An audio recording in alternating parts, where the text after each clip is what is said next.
Hello and welcome to Real Chat. I'm Mark. And I'm Sophie. And we've recently been to see The Drama. So imagine this, just before you are about to get married, your partner confesses a terrible secret. Would you still go ahead with the wedding? That's the setup for The Drama.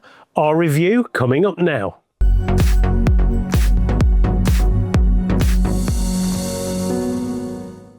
The Drama is directed by Christopher Borgli and stars Zendaya and Robert Pattinson as the young couple, Emma and Charlie, preparing to get married.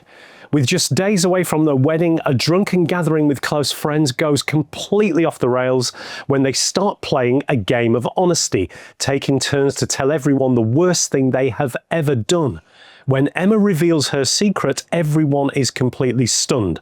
And what starts off as a quirky indie rom-com now morphs into a darker psychological drama as Charlie tries to come to terms with Emma's shocking revelations. Should he go ahead with the marriage or not? Should he stay or should he go? Right, everyone, so we are going to do a spoiler-free review, first of all, and then give you our scores.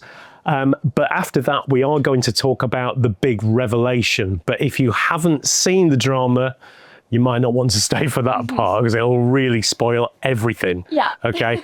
Sophie, what did you think about The Drama? Personally for me, I really enjoyed this film. I really liked it. Even despite the fact that there were plenty of parts where that was really uncomfortable to watch. And I definitely got quite a bit of secondhand embarrassment, I'd say. But even despite that, I really enjoyed it and I thought it was a great film. But I mean, what are your thoughts? I wouldn't have said, for me, it wasn't a great film. I certainly enjoyed moments of the film, I would say. I liked the way it played with the rom-com. And I like the way it played with genre. I don't know whether for me, it's not the kind of movie that I could get really, really excited about, though. But you need to persuade me. So what did you think was so great about this film then? Personally for me, I was glued to this film the whole way through. I didn't feel bored. I was really invested in this film and the kind of outcomes, like what are they going to do about this? How do they feel about it? And also understanding people's like motivations and why they are choosing to react or do certain things. I was really invested in that and I paid a lot of attention to the characters, and that was something that I was just obsessed about this movie. Like I was just so drawn to it, especially with the performances. I thought they were all brilliant and very convincing as well, provoking emotions out of people, especially when it comes to feeling uncomfortable, I think, or frustrated at some of the characters, because I just watched it and I was like, is anyone making any good choices at all in this film? I thought that just made the film even better, honestly, with those kind of performances. I thought the performances were great. Zendaya, I mean, Robert Pattinson does this really sort of bumbling, excruciatingly tormented Englishman extremely well. I don't always like feeling really uncomfortable for long periods of time with the film, and I found that the tension and the farce of it as well. I'm not a good one for farce, and I think that there was an element of that. The wedding, the build up to the wedding was quite that was really tense. But the first part of the film I felt was actually, for me personally, just dragged a little bit. It felt like a long version of the trailer. We're just getting to the revelation part, which we're not going to spoil here, except to say that for me, once the revelation was made about Emma's background, her secret thoughts about things, I certainly got more engrossed and more into the film at that particular point. But I don't know whether the tone of the film worked with me. I found it was it drifted between rom-com and psychological drama. It sort of tried to do satire. I don't think it was clever enough for that. I laughed out a couple of times, to be fair. I thought, oh, that's a bit edgy. That's quite nice. But generally speaking, I thought I have to say, I thought it dragged a little bit. Fair enough. The film kind of put out a couple of questions, doesn't it? Should people be really honest with each other before they commit to marriage? And the second question is, if somebody has done something in their past, should that count against them for their future? Yeah. You know, that was the interesting. I thought those were the two interesting questions that were brought up. I thought they were really interesting, and something I've really enjoyed as well after watching the film is going online and looking at the discussions about the film. I've seen so many like different points of views, so many like contrasting opinions, and I think that's something that I also loved about the film, forming my own opinion about it, and then also looking at others and like what they do in the situation, or how they'd react, or like if someone they knew did it, or like no. We are talking around the we're talking around the big revelation of Emma's, and that's what this film's all about, isn't it? Really, in terms of its dare I say shock value, I suppose. What you said there about how it sparks conversation. So I do think this is a film that, whether you like it or not, it certainly raises issues that you will want to talk about afterwards. And for me, that's always a good thing about film when it does that.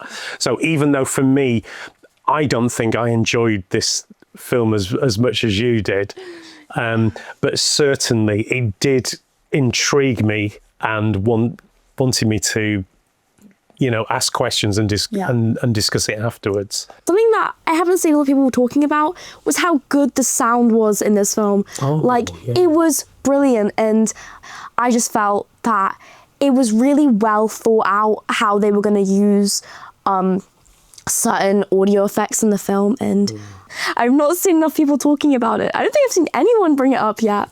So I'd like to see more discussion about that, I think. And I love the bit where the DJ setting up his gear. So good. There are some nice darkly comic moments in this film, to be absolutely fair. How you will react to the way the subject matter's handled, you know, it all depends. You know, it really does. Right, shall we go for the scores then? Scores. And see what we make of this. Okay, so here we go, folks. These are our scores for the drama. Now, I gave it a 5.5. I gave it an 8.3. 8.3. So for you, Sophie, this is definitely worth going to the cinema to see. I very much think it's worth going to see, definitely. Especially if you don't know anything about this film yet. Go and see it. It's really good in my opinion. And obviously with me, didn't quite connect with it. Now everybody, we are going to put our scores down, and we're going to do something a bit different this time. We are going to, from now on, this is going to have a big whopping spoiler in it. So if you haven't seen the drama, please switch off now and go and see it. Or if you're not interested in seeing it, I suppose it doesn't tell you have to worry about it. Yeah. Okay. Let's talk about the elephant in the room, which is, do you want to explain what the spoiler is to us? Well, so while they're doing some, I think it was like wine tasting for the wedding, the friends are a bit drunk, and they decide that they're going to do confessions about what the worst thing they've ever done is. And Emma confesses that she thought and planned out doing a school shooting. So that was the big revelation in the film. When she said that, I was quite shocked. So I thought, so it definitely hit home. It definitely hit home. It certainly had the shock value that it intended to have, and you can see why none of that was in the trailer. It's such a sensitive subject, and I should imagine for American audiences in particular, it would be. But here's the thing. Now, I found that she said she had planned and thought about doing a school shooting. Yeah. Okay, that's what she said. But as we discover, she didn't go ahead with it. No, she didn't. Okay, she didn't go ahead with it. As bad as it sounded, the fact that it happened 15 years ago and she was a completely different person She was, what, 30 years old when she was getting married? Yeah. I think, I got to the point where I thought, maybe these characters are overreacting completely. Now, that might have been the point of the director. I don't know. But certainly there was that aspect. So, and the other aspect that bothered me, about this, why I give it a lower mark than you, I suppose, is because I felt that the school shooting aspect of it was more of an empty shock thing. And it wasn't really... It kind of wasn't dealt with because the focus was all on Charlie, not on Emma, Zendaya. And I agree with that. I wish it was more focused on Zendaya's character than Robert Pattinson's, because I was more interested in her. I'm not going to lie. I didn't really care. Well, so was I. I got fed up of him. I thought I thought his stressiness and his anxiety and his bumblingness, I kind of got a bit fed up of that. It was repetitious. And I kind of thought... let's find out more about, Emma's past and what was motivated, or why she changed her mind, blah, blah, blah. And no. She just said, I changed my mind, and that was it. And it's it was kind of throwaway. We're not telling you, we're not going into that, And so I felt, how did you feel about the use of this particular revelation? Well, in terms of addressing topics like school shootings, it does make you think about how desensitized specifically Americans are to violence in school shootings. Like, there's a couple jokes thrown around about school shootings, like how they happen basically every day, and it's really interesting, these school shooting. But something else, I guess, don't address this enough, is teens online, like teens who are struggling with mental issues and stuff like that, and kind of sort of the alt-right pipeline as well, and discovering that and becoming enthralled with things like violence and guns and getting revenge on people. I'm pretty glad that they addressed that in this film, because you see that what makes Emma change her mind is finding a community and getting that help, and she wasn't isolated from others. And it does make a good, comment on the fact that the kids who are committing these horrific acts, it comes from somewhere really dark, and kids need more support around this kind of thing. You do see Emma changing, and that is from the result of getting the help that she needed and not having it be ignored or unaddressed anymore. So I think that was a really important thing to include in this film. But at the same time, it kind of does raise the question of how far can someone change from that mindset? To be fair, she planned it, she was really going to go ahead with it. But you could also argue that it was so long ago, she's changed so much.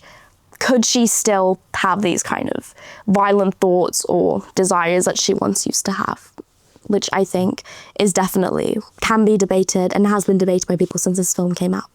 If, everyone has secrets, and people who are younger have all sorts of crazy ideas, and I kind of felt that it was far easier for me to forgive her than clearly the person who wanted to marry her found it very difficult to do that. Because I was thinking, well, it's 15 years ago, come on, and she's moved on. And surely, people can change. And of course, when you're 15, you are very different from when you are 30 years old.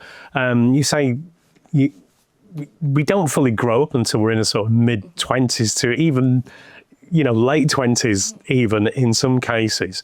It felt unnecessary. All the drama and the farce and everything just felt a little bit overwhelmed. But then some people react to this differently than me, I suppose. I think this is a bit of a complaint from me, even though I really did like the film. I did think that there were some things that they were kind of throwing in our faces a bit.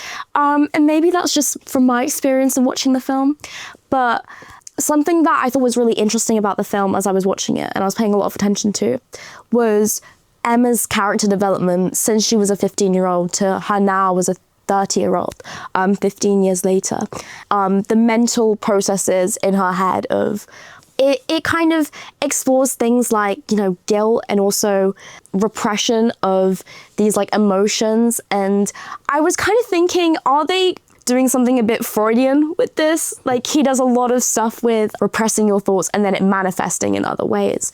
And you also see that with kind of the motifs of like the blood spilling from her ear. That was really big. And I was like obsessed with this kind of thing. But they specifically mention Freud in the film. Like, literally, like, when Robert Pattinson's character is talking to Emma, he like says, oh, you know, Freud said this. And I was like, oh my God, why would you do that? Why would you like say like your ideas in your film and directly kind of tell the audience like what you're trying to show with this film? Maybe I'm reaching a bit, but if you've seen Blue Velvet by David Lynch, you know that that film has lots of Freudian concepts and also like has that symbolism with the ear. I'm not gonna like do a full in-depth analysis of this film or Lynch's film, but I wonder if there was some kind of parallel like with that or some kind of inspiration because that it is to do with the subconscious and the dark underbelly beneath seemingly good world, or like at the start this was like a feel-good rom-com type thing that ends up into like the psychological drama. So I think that is interesting. I think that's really interesting things, but to just throw out exactly what you're like exploring, I think is just so annoying. I hate when films do that. And like, and while I was like pretty glad that I wasn't just crazy for like thinking this, I was kind of annoyed because like now you've told me, it kind of ruins it a bit. There you go. It's shown through the sound. In the film as well. There are times where she'll walk into the room and the sound completely alters to something different, either to show that she's can't hear anything, or it shows that she's being reminded of her past and playing something that was similar to what she used to listen to. So I thought that was really interesting. Again, I don't want to do like an in-depth analysis on a review, but I feel like there was lots of interesting concepts and like motifs in this film, and that's something I always love noticing in films and I pay a lot of attention to. So that's why I think I enjoyed this film so much, because I was just so like obsessed with this film and just looking at every detail. And I think if you're into stuff like that, then definitely watch this film, because I think that you'll, even if you don't like it that much, I'm sure you'll think of like some great things about this film. Well, you've really thought about this. Yeah, so much more than I have. I'm sat there, right, I'm not thinking about Freud. I'm not thinking about David Lynch. All I'm sat there thinking was, do you know what? I reckon So I Married an Axe Murderer was a better film than this one. I saw someone make a joke about that on TikTok. Did they? I'm not kidding. It's crazy. I thought, and that's a 1993 Mike Myers film. So, which was definitely funnier than the drama, and for me, actually a bit more entertaining, despite some of the laughs in the drama. Yeah, you know, yeah. I'm glad you really liked it. It seems that it really hit the spot. It really did, I think. Anything else to get off your chest about it? Or? No, because we will just be here for hours. So I'm just going to stop here. Maybe I'll write my own stuff about it and just get everything down. You need to start a Substack. I haven't written anything yet. I've like made an account because this just happens to me all the time. You should do that. You should write about the film. Yeah, that's a good idea. And then maybe we could promote your Substack or something. I don't know. Yeah, so we hope you enjoyed all that about Freud and David Lynch, and so all the connections there. Okay. Well, thank you very much, everybody, for getting this far. Yeah. Bye. Bye, everybody. Forgot to say subscribe. Oh. Yeah, you might want to subscribe as well. What? Okay. Bye. Bye.